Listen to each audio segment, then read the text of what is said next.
Next ਅਸੀਂ ਗੱਲ ਕਰਦੇ ਹਾਂ that is limits of sizes. ਕਿਸੇ ਵੀ ਗਿਵਨ ਸਾਈਜ਼ਸ ਦੀਆਂ ਲਿਮਿਟਸ ਕੀ ਹੋ ਸਕਦੀਆਂ ਨੇ, ਜਿਵੇਂ ਕਿ ਤੁਹਾਨੂੰ ਡੈਫੀਨੇਸ਼ਨ ਦੱਸ ਰਹੀ ਹੈ, two extreme permissible sizes of a part between which the actual size should lie. ਕਿ ਆਪਣੇ ਕੋਲ ਦੋ ਐਕਸਟ੍ਰੀਮ ਪਰਮਿਸੀਬਲ ਸਾਈਜ਼ਸ ਗਿਵਨ ਹੋਣ ਜਿਨ੍ਹਾਂ ਦੇ ਵਿੱਚ ਸਾਡਾ ਐਕਚੁਅਲ ਸਾਈਜ਼ ਜੋ ਹੈ ਉਹ ਲਾਈ ਕਰੇ।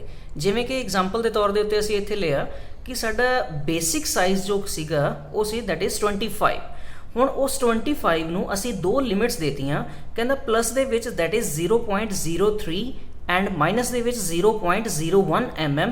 ਇਹਦੀਆਂ ਐਕਸਟ੍ਰੀਮ ਦੋ ਲਿਮਿਟਸ ਹੋ ਸਕਦੀਆਂ ਨੇ।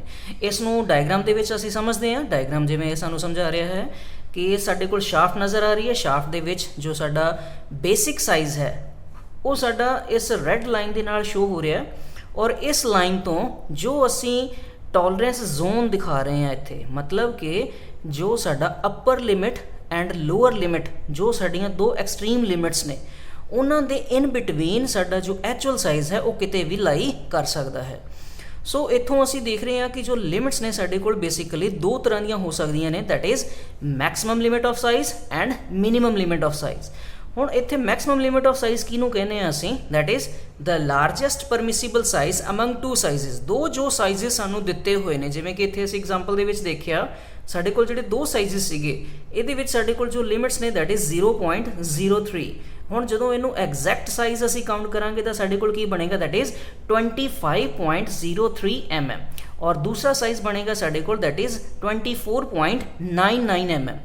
ਸੋ ਇੱਥੋਂ ਅਸੀਂ ਦੇਖਦੇ ਹਾਂ ਜਿਹੜਾ ਵੱਡਾ ਸਾਡਾ ਸਾਈਜ਼ ਹੋਏਗਾ ਉਹ ਕਹਿਲਾਏਗਾ that is maximum limit of the size, and ਜਿਹੜਾ ਛੋਟਾ ਸਾਈਜ਼ ਹੋਏਗਾ ਦੈਟ ਇਜ਼ 24.99, ਇਹਨੂੰ ਅਸੀਂ ਕਹਾਂਗੇ that is minimum limit of the size. Next ਜੋ ਸਾਡੇ ਕੋਲ ਟਰਮ ਆ ਰਹੀ ਹੈ ਦੈਟ ਇਜ਼ ਟੋਲਰੈਂਸ।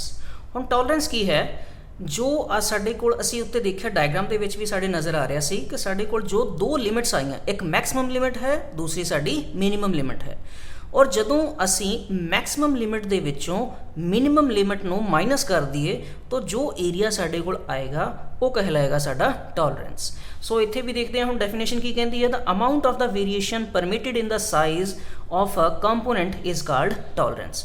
ਕਿ ਜੋ ਸਾਡੇ ਕੋਲ ਵੇਰੀਏਸ਼ਨ ਆ ਰਹੀ ਹੈ ਸਾਈਜ਼ਸ ਦੇ ਵਿੱਚ, ਦੋ ਐਕਸਟ੍ਰੀਮ ਸਾਈਜ਼ਸ ਦੇ ਵਿੱਚ ਜੋ ਸਾਡੀ ਵੇਰੀਏਸ਼ਨ ਆਈ ਉਹਨੂੰ ਅਸੀਂ ਕਹਿ ਦਿੰਦੇ ਹਾਂ that is tolerance. It is the difference between maximum limit and minimum limit of the size, ਜਿਹਦੇ ਬਾਰੇ ਅਸੀਂ ਆਲਰੇਡੀ ਗੱਲ ਕਰ ਚੁੱਕੇ ਹਾਂ।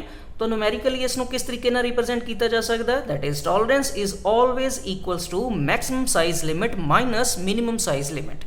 ਐਗਜ਼ਾਮਪਲ ਦੇ ਤੌਰ ਦੇ ਉੱਤੇ ਸਾਡੇ ਕੋਲ ਇੱਕ ਸਾਈਜ਼ ਦਿੱਤਾ ਹੋਇਆ ਜਿਸ ਦੈਟ ਇਜ਼ 60 mm, ਉਹਦੀਆਂ ਮੈਨੂੰ ਦੋ ਲਿਮਿਟਸ ਦਿੱਤੀਆਂ ਹੋਈਆਂ ਨੇ, ਦੈਟ ਇਜ਼ ਪਲੱਸ ਦੇ ਵਿੱਚ ਹੈ ਦੈਟ ਇਜ਼ 0.07 ਐਂਡ ਮਾਈਨਸ ਦੇ ਵਿੱਚ ਹੈ ਦੈਟ ਇਜ਼ 0.02। ਔਰ ਇਸ ਤਰੀਕੇ ਦੇ ਨਾਲ ਜਦੋਂ ਇਹਦੀ ਅਸੀਂ ਕੈਲਕੂਲੇਸ਼ਨ ਕਰਾਂਗੇ ਤਾਂ ਮੇਰੇ ਕੋਲ ਮੈਕਸਿਮਮ ਜੋ ਸਾਈਜ਼ ਬਣੇਗਾ ਦੈਟ ਇਜ਼ 60.07 mm, ਔਰ ਮਿਨੀਮਮ ਸਾਈਜ਼ ਮੇਰਾ ਬਣੇਗਾ ਦੈਟ ਇਜ਼ 59.98 mm। ਸੋ ਇਸ ਦੇ ਵਿੱਚ ਜੋ ਹੁਣ ਅਸੀਂ ਟੋਲਰੈਂਸ ਕੈਲਕੂਲੇਟ ਕਰਨੀ ਆ ਤਾਂ ਇਸੇ ਹੀ ਫਾਰਮੂਲੇ ਦੇ ਨਾਲ ਮੇਰੇ ਕੋਲ ਟੋਲਰੈਂਸ ਆਏਗੀ that is upper limit that is maximum size minus minimum size, ਤਾਂ ਉਹ ਸਾਡੇ ਕੋਲ ਆ ਗਿਆ ਦੈਟ ਇਜ਼ 0.09 mm। ਨੈਕਸਟ ਹੁਣ ਗੱਲ ਕਰਾਂਗੇ ਜੀ ਟੋਲਰੈਂਸ ਕਿੰਨੇ ਤਰ੍ਹਾਂ ਦੀ ਹੁੰਦੀ ਹੈ। ਬੇਸਿਕਲੀ ਟੋਲਰੈਂਸ ਸਾਡੇ ਕੋਲ ਦੋ ਤਰ੍ਹਾਂ ਦੀ ਕਾਊਂਟ ਹੁੰਦੀ ਹੈ। First one is unilateral tolerance and second one is bilateral tolerance. ਪਹਿਲਾਂ ਗੱਲ ਕਰਾਂਗੇ ਯੂਨੀਲੇਟਰਲ ਟੋਲਰੈਂਸ ਬਾਰੇ। ਜਿਵੇਂ ਕਿ ਸਾਨੂੰ ਡੈਫੀਨੇਸ਼ਨ ਕਹਿ ਰਹੀ ਹੈ, in this system the dimension of the parts is allowed to vary only in one side of the basic size। ਕਿ ਜਦੋਂ ਕਿਸੇ ਵੀ ਬੇਸਿਕ ਸਾਈਜ਼ ਦੇ ਇੱਕ ਸਾਈਡ ਤੇ ਹੀ ਜੋ ਮੇਰੀਆਂ ਲਿਮਿਟਸ ਨੇ ਅਪਰ ਲਿਮਿਟ ਐਂਡ ਲੋਅਰ ਲਿਮਿਟ ਉਹ ਦੋਨੋਂ ਇੱਕ ਸਾਈਡ ਤੇ ਹੀ ਲਾਈ ਕਰਨ, ਆਈਦਰ ਦੋਨੋਂ ਹੀ ਪਲੱਸ ਹੋ ਸਕਦੀਆਂ ਨੇ, ਦੋਨੋਂ ਹੀ ਮਾਈਨਸ ਹੋ ਸਕਦੀਆਂ ਨੇ, ਜਾਂ ਫਿਰ ਕੀ ਹੋ ਸਕਦਾ ਇੱਕ ਸਾਡੇ ਕੋਲ ਪਲੱਸ ਹੋ ਸਕਦੀ ਹੈ, ਦੂਸਰੀ ਜ਼ੀਰੋ ਹੋ ਸਕਦੀ ਹੈ, ਔਰ ਦੂਸਰੇ ਤਰੀਕੇ ਦੇ ਨਾਲ ਇੱਕ ਮੇਰੀ ਜ਼ੀਰੋ ਹੋ ਸਕਦੀ ਹੈ ਔਰ ਦੂਸਰੀ ਮੇਰੀ ਇੱਕ ਮਾਈਨਸ ਦੇ ਵਿੱਚ ਹੋ ਸਕਦੀ ਹੈ। ਸੋ ਇਸੇ ਤਰੀਕੇ ਦੇ ਨਾਲ ਹੀ ਜਦੋਂ ਮੇਰੇ ਕੋਲ ਇੱਕੋ ਸਾਈਡ ਤੇ ਹੀ ਬੇਸਿਕ ਲਾਈਨ ਦੇ ਦੋ ਲਿਮਿਟਸ ਲਾਈ ਕਰ, ਅਪਰ ਲਿਮਿਟ ਐਂਡ ਲੋਅਰ ਲਿਮਿਟ, ਜਿਵੇਂ ਕਿ ਤੁਸੀਂ ਸਾਹਮਣੇ ਡਾਇਗਰਾਮ ਦੇ ਵਿੱਚ ਦੇਖ ਪਾ ਰਹੇ ਹੋ ਕਿ ਇਹ ਮੈਂ ਜੋ ਰੈੱਡ ਲਾਈਨ ਦੇ ਨਾਲ ਸ਼ੋ ਕੀਤਾ ਹੈ ਦਿਸ ਇਜ਼ ਮੇਰਾ ਬੇਸਿਕ ਸਾਈਜ਼ ਹੈ ਜਿਹਨੂੰ ਅਸੀਂ ਜ਼ੀਰੋ ਲਾਈਨ ਕਹਿੰਦੇ ਹਾਂ, ਔਰ ਇਸ ਦੇ ਉੱਪਰ ਮੈਂ ਦੇਖੋ ਇੱਥੇ ਜੋ ਬੇਸਿਕ ਸਾਈਜ਼ ਹੈ, ਬੇਸਿਕ ਸਾਈਜ਼ ਤੋਂ ਹੀ ਉੱਪਰ ਟੋਲਰੈਂਸ ਜ਼ੋਨ ਜੋ ਹੈ ਉਹ ਦਰਸਾਇਆ ਹੋਇਆ ਹੈ। ਹੁਣ ਇੱਥੇ ਮੇਰੇ ਕੋਲ ਇੱਕ ਪਾਰਟ ਨੂੰ ਰਿਪਰੈਜ਼ੈਂਟ ਕੀਤਾ ਹੈ, ਇਹ ਮੇਰੀ ਇਸ ਪਾਰਟ ਦੀ ਲੋਅਰ ਲਿਮਿਟ ਹੈ, this is my maximum limit. So ਇਸੇ ਤਰ੍ਹਾਂ ਹੀ ਇਹ ਕੋਈ ਹੋਰ ਕੰਪੋਨੈਂਟ ਹੈ ਜਿਸ ਦੀ ਇਹ ਮੇਰੀ ਲੋਅਰ ਲਿਮਿਟ ਹੈ, ਇਹ ਮੇਰੀ ਅਪਰ ਲਿਮਿਟ ਹੈ। ਹੁਣ ਇੱਥੇ ਦੇਖਦੇ ਹਾਂ ਕਿ ਦੋਨੋਂ ਹੀ ਫਿਗਰਸ ਦੇ ਵਿੱਚ ਮੇਰਾ ਜੋ ਟੋਲਰੈਂਸ ਜ਼ੋਨ ਹੈ ਉਹ ਲਾਈਨ ਤੋਂ ਉੱਤੇ ਆ ਰਿਹਾ ਔਰ ਦੂਸਰੀ ਸਾਈਡ ਤੇ ਮੇਰਾ ਟੋਲਰੈਂਸ ਜ਼ੋਨ ਜੋ ਹੈ ਉਹ ਨੀਚੇ ਸ਼ੋ ਹੋ ਰਿਹਾ ਹੈ। ਸੋ ਇਹਨਾਂ ਨੂੰ ਐਗਜ਼ਾਮਪਲਸ ਦੇ ਵਿੱਚ ਕੁਝ ਇਸ ਤਰੀਕੇ ਦੇ ਨਾਲ ਰਿਪਰੈਜ਼ੈਂਟ ਕੀਤਾ ਹੈ ਕਿ ਅਗਰ ਅਸੀਂ ਯੂਨੀਲੇਟਰਲ ਟੋਲਰੈਂਸ ਦੇ ਕੁਝ ਐਗਜ਼ਾਮਪਲਸ ਦੇਣੇ ਹੋਣ ਤਾਂ ਇਸ ਤਰੀਕੇ ਨਾਲ ਦੇ ਸਕਦੇ ਹਾਂ ਕਿ ਮੇਰਾ ਜੋ basic size C that is 42 ਔਰ ਉਹਦੇ ਵਿੱਚ ਦੋਨੋਂ ਹੀ ਲਿਮਿਟਸ ਮੇਰੀਆਂ ਪਲੱਸ ਦੀਆਂ ਨੇ, ਜਿਹਦੇ ਵਿੱਚੋਂ ਇੱਕ ਮੇਰੀ 0.1 ਹੈ ਔਰ ਦੂਸਰੀ ਮੇਰੀ 0 ਹੈ। ਦੂਸਰੇ ਕੇਸ ਦੇ ਵਿੱਚ 46 ਮੇਰਾ ਬੇਸਿਕ ਸਾਈਜ਼ ਹੈ ਔਰ ਨਾਲ ਹੀ ਮੇਰੀਆਂ ਜੋ ਜਿਹੜੀਆਂ ਲਿਮਿਟਸ ਦਿੱਤੀਆਂ ਹੋਈਆਂ ਨੇ ਦੈਟ ਇਜ਼ 0.02 ਐਂਡ 0.01। ਇਸੇ ਤਰੀਕੇ ਨਾਲ ਹੀ ਮਾਈਨਸ ਦੇ ਵਿੱਚ ਹੈ ਦੋਨੋਂ ਕੰਡੀਸ਼ਨਸ ਦੇ ਵਿੱਚ। ਇਸ ਤਰੀਕੇ ਦੇ ਨਾਲ ਅਸੀਂ ਚੰਗੀ ਤਰ੍ਹਾਂ ਸਮਝ ਗਏ ਕਿ ਸਾਡੇ ਕੋਲ ਜੋ ਯੂਨੀਲੇਟਰਲ ਟੋਲਰੈਂਸਿਸ ਨੇ ਉਹ ਬੇਸਿਕ ਲਾਈਨ ਦੇ ਸਿਰਫ ਇੱਕ ਸਾਈਡ ਤੇ ਹੀ ਲਾਈ ਕਰਦੀਆਂ ਨੇ। Next is bilateral tolerance. Bilateral tolerance ਦੇ ਵਿੱਚ ਕੀ ਚੀਜ਼ ਹੈ, ਜਦੋਂ ਵੀ ਕਿਸੇ ਵੀ ਸਾਈਜ਼ ਦੀਆਂ ਦੋਨੋਂ dimensions maximum dimension and minimum dimension basic size ਤੋਂ ਦੋ ਅਲੱਗ-ਅਲੱਗ ਸਾਈਡਸ ਦੇ ਉੱਤੇ ਲਾਈ ਕਰਨ, ਉਹਨੂੰ ਅਸੀਂ ਸਿਸਟਮ ਨੂੰ ਕਾਊਂਟ ਕਰਦੇ ਹਾਂ ਦੈਟ ਇਜ਼ ਬਾਇਲੇਟਰਲ ਸਿਸਟਮ। ਜਿਵੇਂ ਕਿ ਇੱਥੇ ਅਸੀਂ ਦੇਖ ਪਾ ਰਹੇ ਹਾਂ ਕਿ ਜੋ ਮੇਰੀ ਬੇਸਿਕ ਲਾਈਨ ਹੈ ਇਸ ਬੇਸਿਕ ਸਾਈਜ਼ ਤੋਂ ਮੇਰੀ ਜੋ ਟੋਲਰੈਂਸ ਜ਼ੋਨ ਇੱਥੇ ਮੈਂ ਦਿਖਾਇਆ ਹੋਇਆ ਹੈ, ਜੋ ਮੇਰੀ ਅਪਰ ਲਿਮਿਟ ਹੈ ਐਂਡ ਲੋਅਰ ਲਿਮਿਟ ਹੈ, ਦੋਨੋਂ ਹੀ ਬੇਸਿਕ ਸਾਈਜ਼ ਦੇ ਦੋਨੋਂ ਤਰਫ ਲਾਈ ਕਰਦੀਆਂ ਨੇ। ਜਿਵੇਂ ਕਿ ਐਗਜ਼ਾਮਪਲ ਦੇ ਵਿੱਚ ਇੱਥੇ ਲਿਆ ਹੈ ਕਿ ਮੇਰਾ ਜੋ ਬੇਸਿਕ ਸਾਈਜ਼ ਹੈ ਦੈਟ ਇਜ਼ 64 mm, ਉਹਦੇ ਨਾਲ ਮੈਂ ਜੋ ਅਪਰ ਲਿਮਿਟ ਦਿੱਤੀ ਹੈ ਦੈਟ ਇਜ਼ 0.09 ਪਲੱਸ ਦੇ ਵਿੱਚ ਐਂਡ ਮਾਈਨਸ ਦੇ ਵਿੱਚ ਦਿੱਤੀ ਹੈ ਦੈਟ ਇਜ਼ 0.04।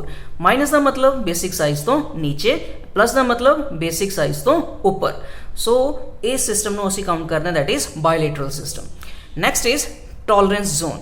ਹੁਣ ਟੋਲਰੈਂਸ ਜ਼ੋਨ ਅਸੀਂ ਕਿਹਨੂੰ ਕਹਿੰਦੇ ਆ, ਜਦੋਂ ਸਾਡੇ ਕੋਲ ਜ਼ੋਨ ਕੋਈ ਬਣਦਾ ਹੈ ਕਿਹਦੇ ਦੁਆਰਾ, that is minimum limit and maximum limit ਦੇ ਦੁਆਰਾ। ਜਿਵੇਂ ਕਿ ਇੱਥੇ ਡੈਫੀਨੇਸ਼ਨ ਪੜ੍ਹਦੇ ਹਾਂ ਤਾਂ zone bounded by the two limits of the size of the part in a graphical representation of tolerance is called tolerance zone। कि tolerance zone ਜਦੋਂ graphical represent ਅਸੀਂ ਕਰਦੇ ਹਾਂ tolerance ਦੀ ਕਿ ਆਪਣੇ ਕੋਲ ਜੋ ਕਿਸੇ ਵੀ ऑब्जेक्ट्स ਦਾ ਕਿਸੇ ਵੀ ਕੰਪੋਨੈਂਟ ਦਾ ਪਾਰਟ ਦਾ ਜੋ ਮੈਕਸਿਮਮ ਸਾਈਜ਼ ਹੋਏਗਾ ਐਂਡ ਮਿਨੀਮਮ ਸਾਈਜ਼ ਹੋਏਗਾ ਉਹਨਾਂ ਦੋਨਾਂ ਦੇ ਵਿੱਚ ਜੋ ਡਿਫਰੈਂਸ ਆਏਗਾ ਦੈਟ ਇਜ਼ ਟੋਲਰੈਂਸ ਜ਼ੋਨ। ਜਿਵੇਂ ਕਿ ਇੱਥੇ ਡਾਇਗਰਾਮ ਦੇ ਵਿੱਚ ਦੇਖ ਰਹੇ ਹਾਂ ਅਸੀਂ ਕਿ ਮੇਰੇ ਕੋਲ ਇਹ ਜੋ ਸਾਈਜ਼ ਆ ਰਿਹਾ ਦੈਟ ਇਜ਼ ਮਿਨੀਮਮ ਸਾਈਜ਼, ਕੋਈ ਵੀ ਹੋਲ ਹੋ ਸਕਦਾ, ਕੋਈ ਵੀ ਸ਼ਾਫਟ ਹੋ ਸਕਦਾ, ਉੱਥੋਂ ਤੋਂ ਲੈ ਕੇ ਜੋ ਸਾਡਾ ਲੋਅਰ ਡਾਇਮੈਂਸ਼ਨ ਹੈ ਜਿਹਨੂੰ ਅਸੀਂ ਲੋਅਰ ਲਿਮਿਟ ਕਹਿ ਦਿੰਦੇ ਹਾਂ, ਲੋਅਰ ਲਿਮਿਟ ਤੱਕ and maximum size that is upper limit ਤੱਕ, ਉਹਨਾਂ ਵਿਚਲਾ ਜੋ ਡਿਫਰੈਂਸ ਆਏਗਾ that is tolerance zone. Next ਸਾਡੀ ਟਰਮ ਹੈ ਜੀ ਦੈਟ ਇਜ਼ ਅਲਾਇੰਸ। ਹੁਣ ਸਭ ਤੋਂ ਪਹਿਲਾਂ ਇਹਨੂੰ ਡੈਫੀਨੇਸ਼ਨ ਤੋਂ ਦੇਖਦੇ ਹਾਂ ਅਲਾਇੰਸ ਕੀ ਹੁੰਦੀ ਹੈ। The difference between basic dimensions of two mating parts is called alloyance। कि suppose ਸਾਡੇ ਕੋਲ ਦੋ ਕੰਪੋਨੈਂਟਸ ਨੇ, ਜਿਵੇਂ ਕਿ ਇੱਕ ਸ਼ਾਫਟ ਹੈ ਇੱਕ ਹੋਲ ਹੈ, ਦੋਨਾਂ ਨੂੰ ਅਸੀਂ ਮੇਟਿੰਗ ਕਰਵਾ ਰਹੇ ਹਾਂ। ਮੇਟਿੰਗ ਦੇ ਦੌਰਾਨ ਜਦੋਂ ਸਾਡੇ ਕੋਲ ਦੋਹਾਂ ਦੇ ਵਿੱਚ ਜੋ ਡਿਫਰੈਂਸ ਕ੍ਰੀਏਟ ਹੋਏਗਾ, ਜੋ ਉਹਨਾਂ ਦੇ ਵਿੱਚ ਜੋ ਸਾਡੀ ਖਾਲੀ ਜਗ੍ਹਾ ਬਚੇਗੀ, ਜੋ ਉਹਨਾਂ ਦੇ ਬੇਸਿਕ ਸਾਈਜ਼ਸ ਦੇ ਵਿੱਚ ਜੋ ਖਾਲੀ ਸਪੇਸ ਬਚਦੀ ਹੈ ਉਹਨੂੰ ਅਸੀਂ ਅਲਾਇੰਸ ਕਹਿ ਦਿੰਦੇ ਹਾਂ। ਜਾਂ ਫਿਰ ਦੂਸਰੇ ਤਰੀਕੇ ਦੇ ਨਾਲ ਅਸੀਂ ਦੇਖਦੇ ਹਾਂ the dimensional difference between shaft and hole for any type of fit is called allowance. ਕਿ ਅਗਰ ਜਦੋਂ ਅਸੀਂ ਦੋ ਪਾਰਟਸ ਨੂੰ ਆਪਸ ਦੇ ਵਿੱਚ ਮੇਟ ਕਰਵਾਈਏ, ਉਹਨਾਂ ਨੂੰ ਅਸੀਂ ਰੈਲੇਟਿਵ ਮੋਸ਼ਨ ਦੇ ਵਿੱਚ ਲੈ ਕੇ ਆਈਏ, ਤਾਂ ਉਸ ਟਾਈਮ ਸਾਡੇ ਕੋਲ ਕਿਸੇ ਵੀ ਤਰ੍ਹਾਂ ਦੀ ਫਿਟ ਜਦੋਂ ਬਣਦੀ ਹੋਵੇ, ਚਾਹੇ ਉਹ ਸਾਡੇ ਕੋਲ ਕਲੀਅਰੈਂਸ ਫਿਟ ਹੈ, ਚਾਹੇ ਟ੍ਰਾਂਜੀਸ਼ਨ ਫਿਟ ਹੈ, ਚਾਹੇ ਸਾਡੇ ਕੋਲ ਇੰਟਰਫੇਰੈਂਸ ਫਿਟ ਹੈ, ਤਾਂ ਤਿੰਨਾਂ ਤਰ੍ਹਾਂ ਦੀਆਂ ਫਿਟਸ ਵਾਸਤੇ ਉਹਨਾਂ ਦੇ ਵਿੱਚ ਸ਼ਾਫਟ ਤੇ ਹੋਲ ਦੇ ਵਿੱਚ ਜੋ ਡਿਫਰੈਂਸ ਬਚੇਗਾ, ਜੋ ਸਾਡੇ ਕੋਲ ਖਾਲੀ ਜਗ੍ਹਾ ਬਚੇਗੀ, ਉਸ ਨੂੰ ਅਸੀਂ ਅਲਾਇੰਸ ਕਹਿ ਦਿੰਦੇ ਹਾਂ। ਅਲਾਇੰਸ ਬੇਸਿਕਲੀ ਸਾਡੇ ਕੋਲ ਦੋ ਤਰ੍ਹਾਂ ਦੀ ਹੁੰਦੀ ਹੈ। ਉਸ ਨੂੰ ਪਹਿਲਾਂ ਅਸੀਂ ਡਾਇਗਰਾਮ ਦੀ ਹੈਲਪ ਦੇ ਨਾਲ ਸਮਝਦੇ ਹਾਂ। ਜਿਵੇਂ ਅਸੀਂ ਪਹਿਲੀ ਡੈਫੀਨੇਸ਼ਨ ਦੇਖੀ ਉਹਦੇ ਹਿਸਾਬ ਦੇ ਨਾਲ ਅਸੀਂ ਦੇਖਿਆ ਜਾਵੇ ਕਿ ਸਪੋਜ਼ ਆਊਟਰ ਪੋਰਸ਼ਨ ਜੋ ਮੈਂ ਇੱਥੇ ਰਿਪਰੈਜ਼ੈਂਟ ਕਰਵਾਇਆ ਹੈ ਦਿਸ ਇਜ਼ ਮਾਈ ਹੋਲ, ਔਰ ਉਸ ਦੇ ਵਿੱਚ ਮੈਂ ਇੱਕ ਸ਼ਾਫਟ ਇੰਟਰੋਡਿਊਸ ਕਰਵਾਈ, ਔਰ ਇੱਥੇ ਜੋ ਮੇਰੇ ਕੋਲ ਖਾਲੀ ਸਪੇਸ ਬਚੀ, ਜੋ ਇੱਥੇ ਮੇਰੇ ਕਲੀਅਰੈਂਸ ਬਚਦੀ ਹੈ, ਉਸ ਨੂੰ ਅਸੀਂ ਕਹਿ ਦਿੰਦੇ ਹਾਂ ਦੈਟ ਇਜ਼ ਅਲਾਇੰਸ। ਔਰ ਇਸ ਤਰ੍ਹਾਂ ਦੀ ਜੋ ਨੈਕਸਟ ਅਸੀਂ ਡੈਫੀਨੇਸ਼ਨ ਪੜ੍ਹੀ ਹੈ ਤਾਂ ਉਹਦੇ ਵਿੱਚ ਜੋ ਅਸੀਂ ਕਿਹਾ ਵੀ ਕਿਸੇ ਤਰ੍ਹਾਂ ਦੀ ਵੀ ਫਿਟ ਸਾਨੂੰ ਮਿਲ ਸਕਦੀ ਹੈ, ਸੋ ਉਸ ਨੂੰ ਅਸੀਂ ਰਿਪਰੈਜ਼ੈਂਟ ਕੀਤਾ ਹੈ ਇਸ ਡਾਇਗਰਾਮ ਦੇ ਨਾਲ। ਜਿਵੇਂ ਕਿ ਇੱਥੇ ਅਸੀਂ ਇੱਕ ਬੇਸਿਕ ਲਾਈਨ ਲੈ ਲਈ, ਸਾਡਾ ਜੋ ਜ਼ੀਰੋ ਲਾਈਨ ਹੈ ਰੈੱਡ ਲਾਈਨ ਦੇ ਨਾਲ ਅਸੀਂ ਰਿਪਰੈਜ਼ੈਂਟ ਕੀਤਾ ਹੋਇਆ ਹੈ। ਸੋ ਇੱਥੋਂ ਨੀਚੇ ਤੋਂ ਇਹ ਆ ਗਿਆ ਸਾਡੇ ਕੋਲ ਮੈਕਸਿਮਮ ਸਾਈਜ਼ ਆਫ ਹੋਲ, ਔਰ ਦੂਸਰਾ ਆ ਗਿਆ ਸਾਡਾ minimum size of the hole, ਔਰ ਦੂਸਰੀ ਸਾਈਡ ਤੇ ਅਸੀਂ ਅਗਰ ਦੇਖਿਆ ਜਾਵੇ that is maximum size and minimum size of the shaft. ਇਹ ਆਏਗਾ ਸਾਡਾ upper and lower limit of the shaft ਤੇ ਹੋਲ ਤੋਂ। ਔਰ ਉਸ ਟਾਈਮ ਜੋ ਸਾਡੇ ਕੋਲ ਹੁਣ ਡਿਫਰੈਂਸਿਸ ਕ੍ਰੀਏਟ ਹੋਣਗੇ, ਜਿਵੇਂ ਕਿ ਇੱਥੇ ਅਸੀਂ ਦੇਖ ਪਾ ਰਹੇ ਹਾਂ ਦ ਅਪਰ ਸਾਈਜ਼, ਜਾਂ ਕਹਿ ਸਕਦੇ ਹਾਂ ਕਿ ਜਿਹੜੀ upper limit of the hole ਜਾਂ maximum size of the hole and minimum size of the shaft, ਉਹਦੇ ਵਿੱਚ ਜੋ ਡਿਫਰੈਂਸ ਆਏਗਾ ਉਸ ਨੂੰ ਅਸੀਂ ਕਵਾਂਗੇ ਦੈਟ ਇਜ਼ ਮੈਕਸਿਮਮ ਅਲਾਇੰਸ, ਔਰ ਇਹ ਹਮੇਸ਼ਾ ਹੀ ਪੋਜ਼ਿਟਿਵ ਹੁੰਦੀ ਹੈ ਮੈਕਸਿਮਮਲੀ। ਔਰ ਦੂਸਰੀ ਸਾਈਡ ਤੇ the minimum dimension of the hole and maximum dimension of the shaft, ਔਰ ਇਸ ਨੂੰ ਅਸੀਂ ਕਹਿੰਦੇ ਆ ਦੈਟ ਇਜ਼ ਮਿਨੀਮਮ ਅਲਾਇੰਸ, ਔਰ ਮੋਸਟਲੀ ਇਹ ਚੀਜ਼ ਨੈਗੇਟਿਵ ਹੁੰਦੀ ਹੈ। ਸੋ ਇਸ ਨੂੰ ਅਸੀਂ ਹੁਣ ਨੀਚੇ ਕੁਝ ਐਗਜ਼ਾਮਪਲ ਦੇ ਤੌਰ ਤੇ ਸਮਝਦੇ ਹਾਂ ਕਿ ਸਪੋਜ਼ ਮੈਂ ਹੁਣ ਇੱਥੇ ਹੋਲ ਦਾ ਸਾਈਜ਼ ਜੋ ਲਿਆ ਸੀ ਦੈਟ ਇਜ਼ 40, ਦੋਨੋਂ ਜੋ ਲਿਮਿਟਸ ਲਈਆਂ ਨੇ ਪੋਜ਼ਿਟਿਵ ਲੈ ਲਈਆਂ ਦੈਟ ਇਜ਼ 0.6 ਐਂਡ 0.2। ਸੋ ਜੋ ਮੇਰੇ ਕੋਲ ਮੈਕਸਿਮਮ ਸਾਈਜ਼ ਬਣਿਆ ਹੋਲ ਦਾ ਦੈਟ ਇਜ਼ 40.06, ਔਰ ਜੋ ਮਿਨੀਮਮ ਸਾਈਜ਼ ਬਣੇਗਾ ਦੈਟ ਇਜ਼ 40.02।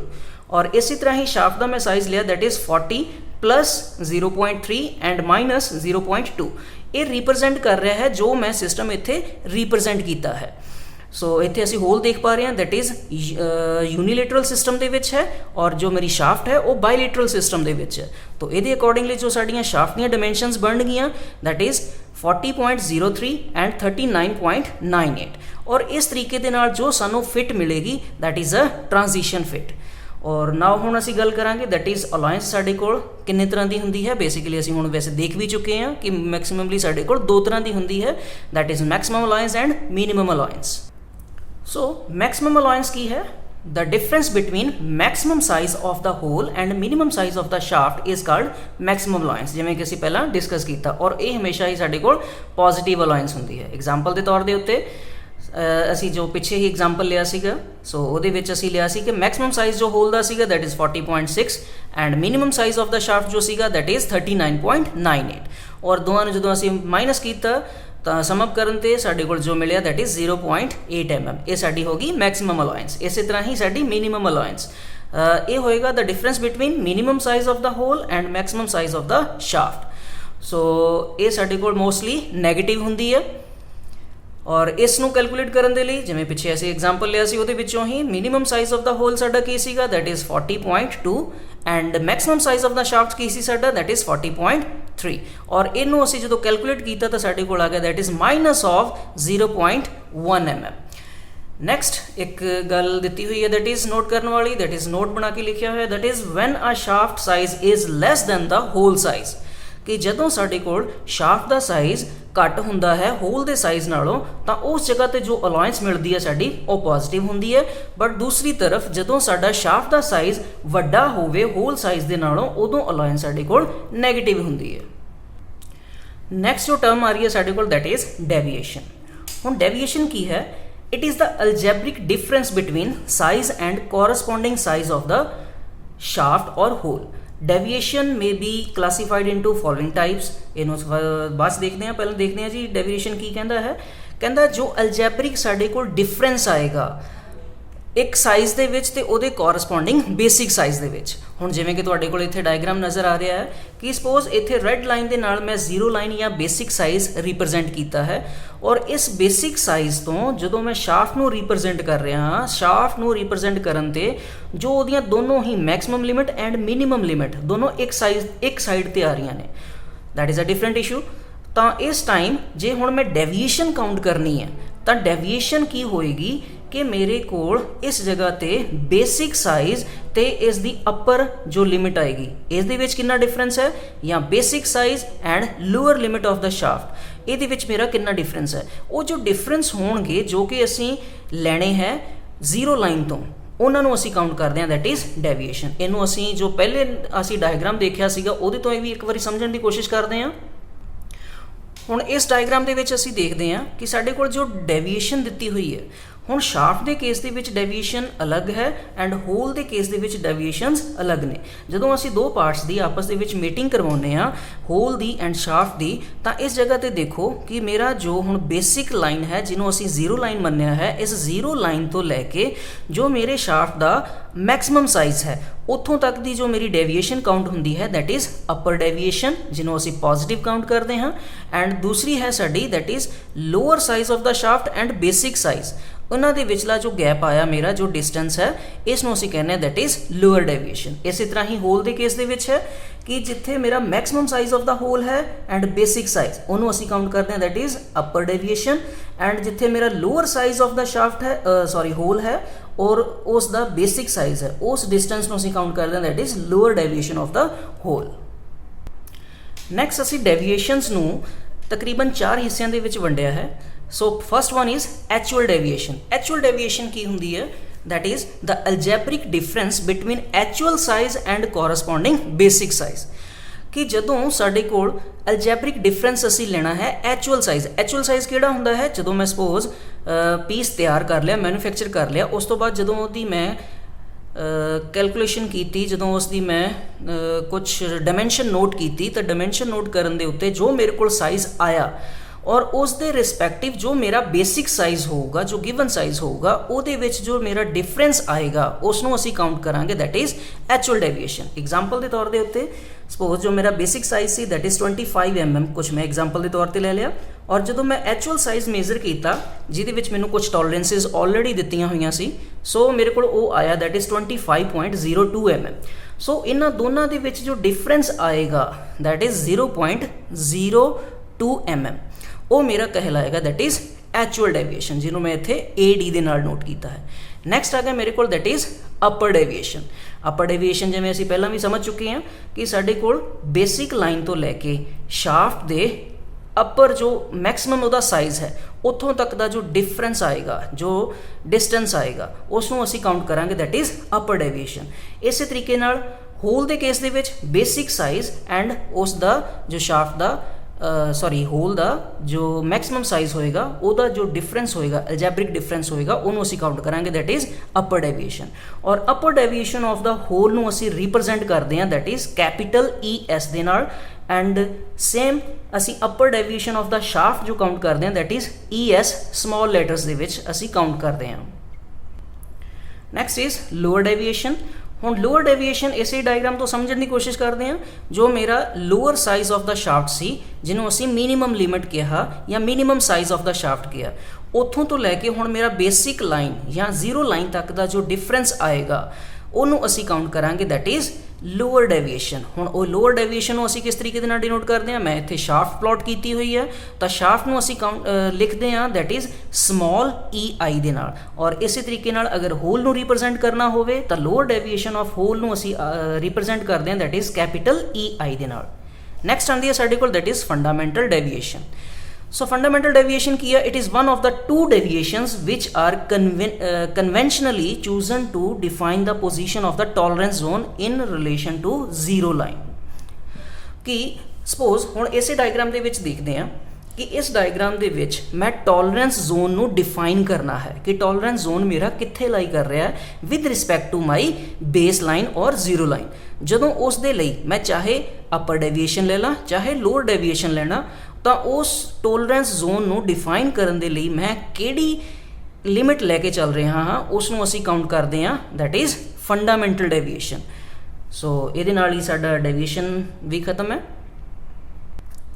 ਨੈਕਸਟ ਜੋ ਟਰਮ ਆ ਰਹੀ ਹੈ ਸਾਡੇ ਕੋਲ ਦੈਟ ਇਜ਼ ਕਲੀਅਰੈਂਸ। ਕਲੀਅਰੈਂਸ ਕੀ ਹੈ? ਦ difference between the size of the hole and the size of the shaft allowing relative movement between them is called clearance। ਕਿ ਜਦੋਂ ਦੋ ਪਾਰਟਸ, ਜਿਵੇਂ ਕਿ ਇੱਥੇ ਸਾਡੇ ਕੋਲ ਸਾਹਮਣੇ ਨਜ਼ਰ ਆ ਰਿਹਾ ਕਿ ਇੱਧਰ ਮੇਰੇ ਕੋਲ ਹੋਲ ਹੈ, ਇੱਧਰ ਮੇਰੇ ਕੋਲ ਸ਼ਾਫਟ ਹੈ, ਜਦੋਂ ਇਹਨਾਂ ਨੂੰ ਆਪਸ ਦੇ ਵਿੱਚ ਇਕੱਠੇ ਕੀਤਾ, ਮੀਟਿੰਗ ਕਰਵਾਈ ਇਹਨਾਂ ਦੀ, ਸੋ ਕਿ ਇਹਨਾਂ ਦੇ ਵਿੱਚ ਜੋ ਕੁਝ ਰਿਲੇਟਿਵ ਮੋਸ਼ਨ ਹੋ ਸਕੇ, ਸੋ ਉਸ ਟਾਈਮ ਮੇਰੇ ਕੋਲ ਜੋ ਉਹਨਾਂ ਦੋਹਾਂ ਦੇ ਵਿੱਚ ਜੋ ਕੁਝ ਕਲੀਅਰੈਂਸ ਆਏਗੀ, ਜੋ ਮੇਰਾ ਜੋ ਡਿਫਰੈਂਸ ਆਏਗਾ, ਸਾਈਜ਼ ਦੇ ਵਿੱਚ ਜੋ ਗੈਪ ਆਏਗਾ, ਉਸ ਨੂੰ ਅਸੀਂ ਕਾਊਂਟ ਕਰਾਂਗੇ ਦੈਟ ਇਜ਼ ਕਲੀਅਰੈਂਸ। ਹੁਣ ਜਿਵੇਂ ਕਿ ਅਸੀਂ ਪਹਿਲਾਂ ਪੜ੍ਹਿਆ ਸੀ ਸਾਡਾ ਕੁਝ ਅਲਾਇੰਸ, ਸਿਮਿਲਰਲੀ ਅਲਾਇੰਸ ਤੇ ਕਲੀਅਰੈਂਸ ਤਕਰੀਬਨ ਸਿਮਿਲਰ ਹੀ ਨੇ। ਸੋ ਅਲਾਇੰਸ ਤੋਂ ਅਸੀਂ ਸਮਝਦੇ ਹਾਂ ਕਿ ਕਿੰਨਾ ਮੇਰਾ ਇੱਕ ਪਾਰਟ ਦੂਸਰੇ ਪਾਰਟ ਦੇ ਵਿੱਚ ਅਲਾਏਬਲ ਹੈ, ਇੰਟਰਫੇਅਰ ਕਰ ਸਕਦਾ। ਇਸੇ ਤਰ੍ਹਾਂ ਹੀ ਕਲੀਅਰੈਂਸ ਹੈ ਕਿ ਜਦੋਂ ਦੋ ਪਾਰਟਸ ਆਪਸ ਦੇ ਵਿੱਚ ਇੰਟਰਮੇਟ ਕਰ ਰਹੇ ਨੇ, ਆਪਸ ਦੇ ਵਿੱਚ ਮੇਟਿੰਗ ਕੰਡੀਸ਼ਨ ਦੇ ਵਿੱਚ ਨੇ, ਤਾਂ ਉਸ ਟਾਈਮ ਸਾਡੇ ਕੋਲ ਵਿੱਚ ਡਿਫਰੈਂਸ ਕਿੰਨਾ ਕ੍ਰੀਏਟ ਹੁੰਦਾ ਹੈ ਉਸ ਨੂੰ ਅਸੀਂ ਕਲੀਅਰੈਂਸ ਕਹਿ ਦਿੰਦੇ ਹਾਂ। ਸੋ ਡਾਇਗਰਾਮ ਤੋਂ ਅਸੀਂ ਦੇਖਦੇ ਹਾਂ ਕਿ ਇੱਥੇ ਵੀ ਸਾਡੇ ਕੋਲ ਕੁਛ ਇਹ ਹੋਲ ਦਾ ਮੇਰਾ ਮੈਕਸਿਮਮ ਸਾਈਜ਼ ਹੈ, ਇਹ ਮੇਰਾ ਮਿਨੀਮਮ ਸਾਈਜ਼ ਹੈ, ਇੱਧਰ ਮੇਰਾ ਸ਼ਾਫਟ ਦਾ ਮੈਕਸਿਮਮ ਸਾਈਜ਼ ਹੈ, ਇੱਧਰ ਮੇਰਾ शाफ्ट का मिनीमम साइज़ है। सो इन इत्थे मेरा जो एक डिफरेंस आएगा कि मेरा होल का मैक्सिमम साइज़ एंड शाफ्ट का मिनीमम साइज़, ये कहलाएगा मेरा दैट इज़ मैक्सिमम क्लीयरेंस। और दूसरी तरफ मेरा होल का मिनीमम एंड शाफ्ट का मैक्सिमम, इन्हां विच जो डिफरेंस आएगा वो कहलाएगा मेरा दैट इज़ मिनीमम क्लीयरेंस। और नाल इत्थे रिप्रजेंट किया है टॉलरेंस जोन, इत्थे होल का टॉलरेंस जोन है और दूसरी साइड मेरा शाफ्ट का टॉलरेंस जोन है। सो इत्थों तकरीबन सानू क्लीयर हो गया कि साडे कोल जो क्लीयरेंस है वो किस तरीके की हो सकती है। नैक्सट असीं गल करते हैं दैट इज़ टाइप्स की इहदी। सो टाइप्स दे विच असीं गल कर ही चुके हैं वैसे बेसिकली कि साडे कोल मैक्सिमम क्लीयरेंस हुंदी है, मिनीमम क्लीयरेंस हुंदी है। सो एक बार डेफिनेशन भी देख लैंदे आ। The difference between the maximum size of the hole and the minimum size of the shaft is called maximum clearance, जिवें उत्ते असीं डायग्राम्स देखिया। सो मिनिमम क्लीयरेंस है the difference between minimum size of the hole and maximum size of the shaft is called minimum clearance. एक होर तीसरी तरह की क्लीयरेंस आ रही है that is mean clearance. So mean clearance की है? It is the arithmetical mean of the maximum and minimum clearance. So इत्थों असीं देखते हैं कि जो साडे कोल मैक्सिमम क्लीयरेंस आई एंड मिनिमम क्लीयरेंस आई, दोनों का जे असीं मीन ले लीए तो वो जो साडे कोल आएगा that is called as mean clearance. So next साडे कोल कुछ दो टर्म्स होर आ रही ने इस तो इलावा, that is basic hole and basic shaft. असी बेसिक होल किसनों कहने आ ते बेसिक शाफ्ट किनों कहने आ। जदों किसी सिस्टम दे विच जदों होल नूं असी लोअर डेविएशन, जो होल दा लोअर डेविएशन है उसनों असी जीरो लाइन ले लीए, उसनों असी बेसिक साइज़ ही रखीए और उसका जो अपर साइज़ होएगा उन्होंने असी वेरी कर दिए सा उस टाइम जो साडे कोल होल सिस्टम आएगा उसनों असी बेसिक होल कवांगे। जिवें कि the hole whose lower deviation is zero is called basic hole और इसनों रिप्रजेंट करते हैं दैट इज़ कैपिटल एच दे नाल। दूसरी side basic shaft. So basic shaft की है? जिसकी अपर डेविएशन होण साडे कोल जीरो होवे उसनों असी काउंट करते हैं दैट इज़ बेसिक शाफ्ट और इसनों असी नोट करते हैं दैट इज़ स्मॉल एच दे नाल। सो इहदे नाल ही असी पूरे सिस्टम दे विच असी स्टडी कीता कि साडे कोल एक लिमिट सिस्टम दे अंदर अलग अलग जो टर्म्स आ सकदियां ने वो साडे कोल किस तरीके नाल रिप्रजेंट किया जा सकदा उन्हां नूं और उसदा साडे कोल की बेनीफिट्स हैगे ने। सो इहदे नाल ही साडा ये टॉपिक खत्म है जी। सत श्री अकाल, थैंक यू।